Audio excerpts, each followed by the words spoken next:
we want to make sure that she gets absolutely every opportunity that she can. Now, if I were giving this speech 10 years ago, for instance, I wouldn't have to worry about live stream. I wouldn't have to worry about Twitter. Who's on Twitter? Anybody on Twitter? My, and I hope you're tweeting good things right now, but it would never have even been an issue, and it just shows you how much progress we made. Just last week, I was with President Obama in right outside of Detroit at a Ford factory plant, and what struck me is how quiet it was and how few people there were.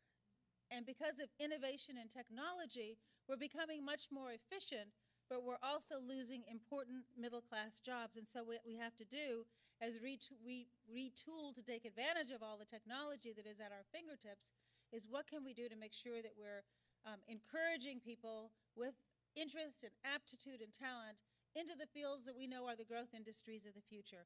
And science, technology, engineering and math, computer science, those are those fields. And the leadership for tomorrow depends upon how we educate our students today, whether we can capture their imagination and hold it, especially in those fields that hold promise for innovation and creativity in the future. Underrepresented women and minorities in these fields means that we have talent that is not being developed. So we want to make sure that they are no longer underrepresented.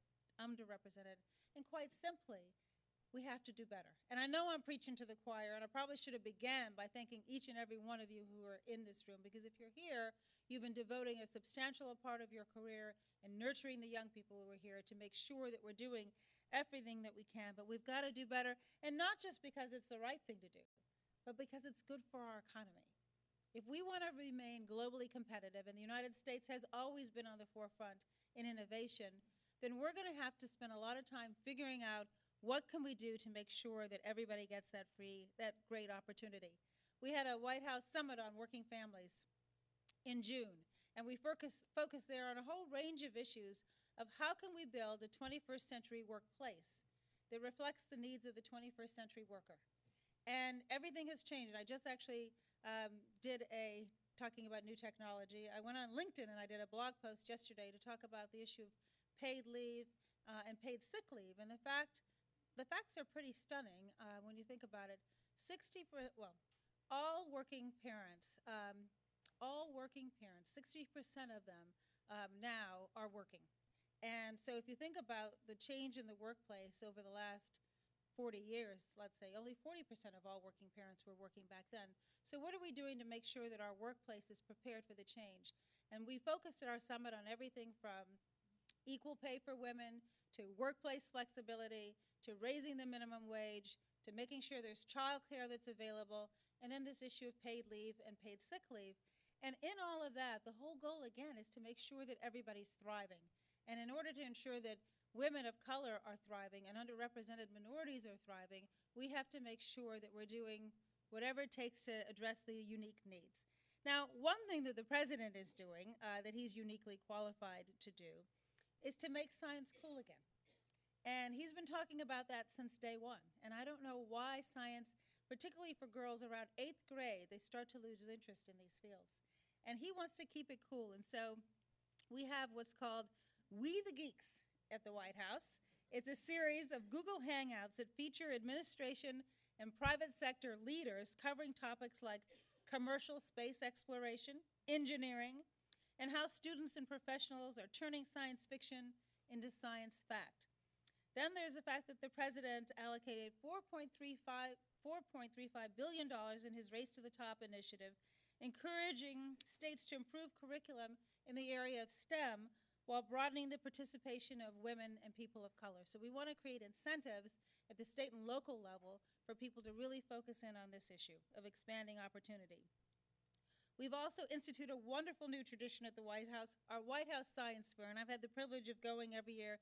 And we have young scientists, and I mean middle school and high school folks from all over the country, come and talk about issues such as detecting nuclear threats, pretty relevant, developing strategies for treating and diagnosing cancer, and much, much more.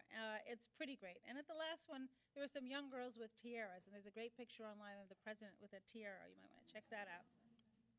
At our first fair, the president launched an initiative called Educate to Innovate to mobilize hundreds of CEOs from across our country to focus on improving the STEM's education infrastructure, preparing 100,000 new STEM teachers in 10 years, and diversifying our STEM pool for STEM. Since then, the president set a national goal to graduate 1 million, that's 1 million, more STEM college degree holders over the next decade. In order to reach this goal, we're going to have to change the narrative in this country about who is supposed to grow up dreaming to become a scientist, an astronaut, and an engineer. We all are supposed to.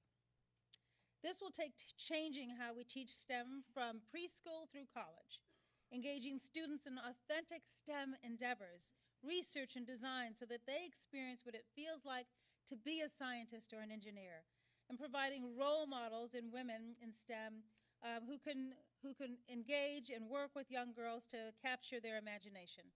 I often tell the story about Ursula Burns. Anyone in the room know who Ursula is? Oh, okay, a few of you. So she's the CEO of Xerox. And she grew up poor in New York and had no idea what it meant to be an engineer. But she had this incredible aptitude in math and science. And so she literally stumbled across an internship at Xerox. Started on the ground floor as an intern and realized the potential. And now she's the CEO of the company. Well, why can't every one of our young girls have that opportunity for an internship? Every single one of them deserves to do what Ursula is doing right now.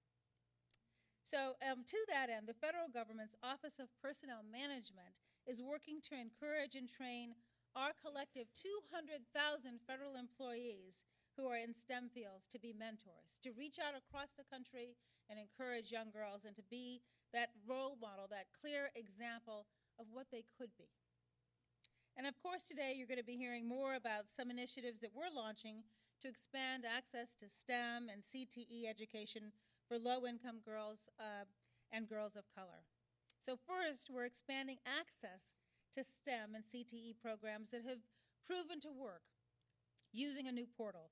It'll centralize resources and curricula and research and promising practices for engaging women and girls of STEM. And of course, we're interested in your ideas as well.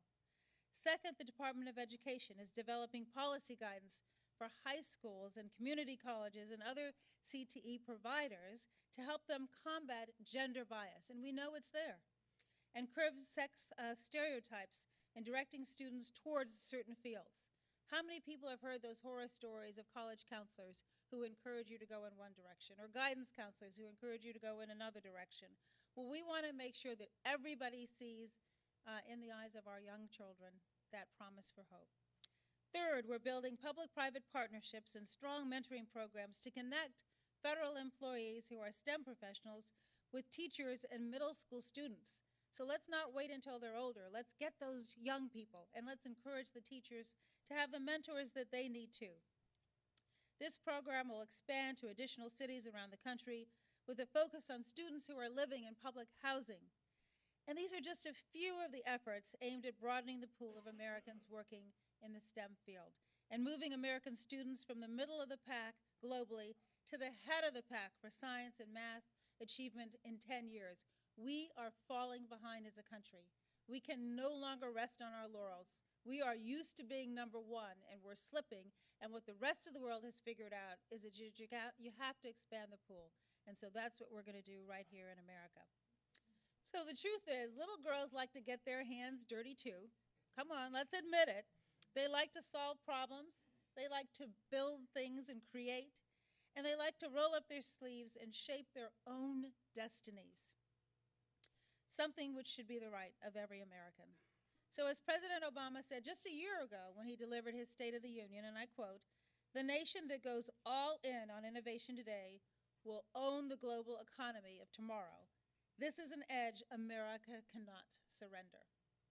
So it is on each of us to develop our future and the futures of those upon whose shoulders we stand, and all of the Americans that to make sure that they have full access to education, resources, role models, active learning experience, encouragement, nurturing, and opportunity so that they reach their full potential, so that their moms show up with them to encourage them, so that their dads are engaged and show them that it's not just the boys who are going to do the STEM fields.